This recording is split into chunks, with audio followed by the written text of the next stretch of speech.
ये सारे के सारे विषय कांग्रेस सरकार के थे जो उन्होंने हेडिंग पढ़ा, समाचार नहीं पढ़ा, ये उनके साथ हो गया। इसको तो टीएस सिंहदेव जी ने भी पोस्ट किया था, बाद में उन्होंने अपना पोस्ट हटा दिया।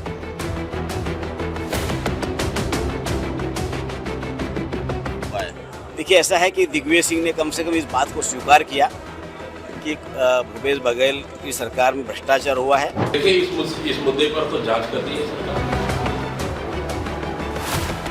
जो कहा वो उनको बहुत देर से समझ में आया।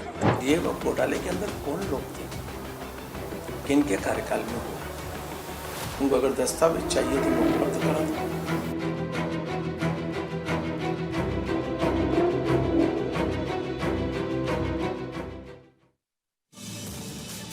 तो देखिए, डीएमएफ में घिरे दिग्गी राजा और इस विषय पर आज चर्चा करने के लिए गेस्ट पैनल स्टूडियो में मौजूद है। भारतीय जनता पार्टी का पक्ष रखने के लिए निशिकांत पांडे जी हैं, बहुत स्वागत है आपका विस्तार न्यूज में। नितिन भंसाली जी हैं कांग्रेस पार्टी का पक्ष रखने के लिए, नितिन जी आपका भी बहुत बहुत स्वागत है।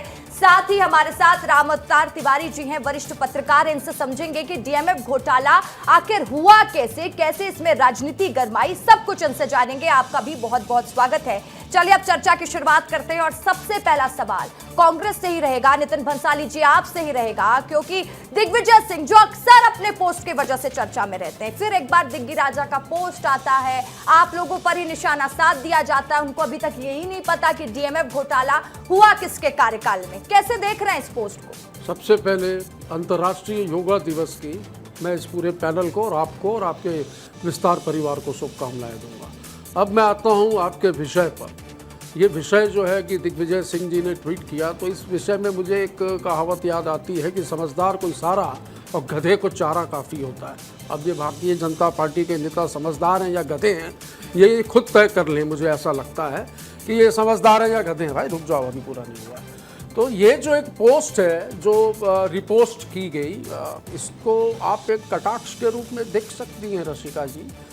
मुझे बता दें, 17 महीना इनकी सरकार को हो गया है और डीएमएफ के जितने भी काम हुए हैं निकाल के देख लीजिए। ये तो सिर्फ आरोप लगा रहे हैं और इनके आरोपों पर सुप्रीम कोर्ट ने ये कहा भी है जमानत देते हुए कि आप 2 साल से इस केस में इंक्वायरी कर रहे हैं, चार्जशीट खेल रहे हैं, चार्जशीटें फाइल कर रहे हैं, पर आप कहीं कोई भी चीज़ें प्रूफ नहीं कर पा रहे हैं और अभी तक केस का ट्रायल शुरू नहीं हुआ है। ये दुर्भाग्यजनक है। तो इस पोस्ट को मैं कटाक्ष के रूप में लेता हूँ कि कटाक्ष किया गया है और भली भांति मुझे लगता है कि मेरी बोली गई कहावत को लेकिन कटाक्ष नितिन भंसाली जी ऐसा जो कि कांग्रेस पार्टी की ही मुश्किलों को फिर बढ़ाता है।